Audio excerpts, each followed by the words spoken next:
Punjab education foundation इस वक्त chief minister Punjab के विजन के मुताबिक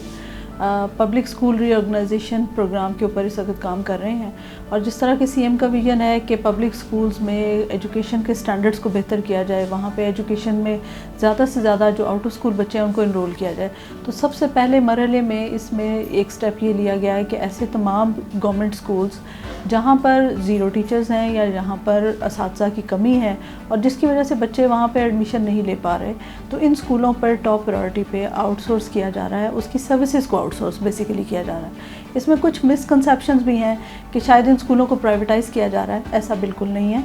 ये तमाम स्कूल्स ऐसे तमाम यंग एंटरप्रेन्योर्स, ऐसे तमाम लोग जो इस वक्त हमारे पास मौजूद हैं और जो बहुत अच्छे से इसमें बेहतर परफॉर्म कर सकते हैं,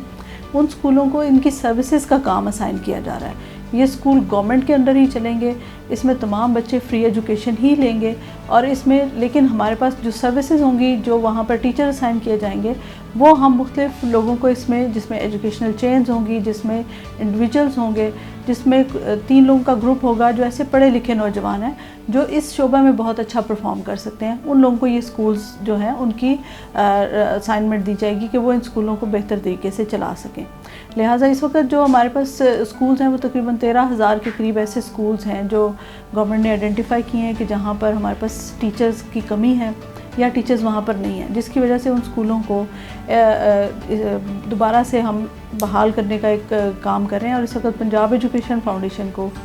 ये काम जो है वो मिनिस्टर एजुकेशन साहब ने अपनी डायरेक्ट सुपरविजन के अंदर इस काम को असाइन किया है और राना सिकंदर साहब और सेक्रेटरी स्कूल्स और एमडी पैफ इस सारे जो आउटसोर्सिंग का मरहला है, इस तमाम को वो खुद से सुपरवाइज़ कर रहे हैं। इसमें पैफ की सारी टीम, पीमा की तमाम टीम इसके अंदर एंगेज है और इसमें दिन रात इसके ऊपर काम कर रहे हैं ताकि कम से कम वक्त में हम जल्द से जल्द इन स्कूलों को बहाल कर सकें, इन स्कूलों को फंक्शनल कर सकें। और इस वक्त फ़ेज़ 1 जो है वो लॉन्च हो चुका है, उसका तमाम मरहले तकरीबन इस वक्त कंप्लीशन की फ़ेज़ में है और फाइनल सिलेक्शन का प्रोसेस जो है वो शुरू होने वाला है। मुख्तलिफ़ कमेटीज़ इसमें तश्कील दी गई हैं ताकि इसकी ट्रांसपेरेंसी उसको इंश्योर किया जा सके और किसी किस्म का जो मेरिट पे कॉम्प्रोमाइज़ ना किया जाए। जो इस वक्त सीएम का भी विज़न है, जो इस वक्त मिनिस्टर एजुकेशन का, एमडी पैफ का जो और सेक्रेटरी स्कूल्स का जो विज़न है वो यही है कि मेरिट बेस्ड सिलेक्शन होनी चाहिए।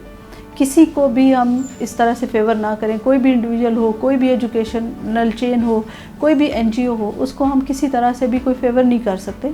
ये एक मेरिट के ऊपर सिलेक्शन होगी, प्योरली मेरिट होगा, सिस्टम बेस्ड सिलेक्शन है जिसमें तमाम लोग जिनकी एजुकेशन, जिनका एक्सपीरियंस, जिसमें उनकी प्रॉक्सिमिटी, जो उनका वर्क एक्सपीरियंस है, उसको कंसिडर करते हुए जो टॉप स्कोर करेंगे उन लोगों को ये स्कूल असाइन किए जाएंगे।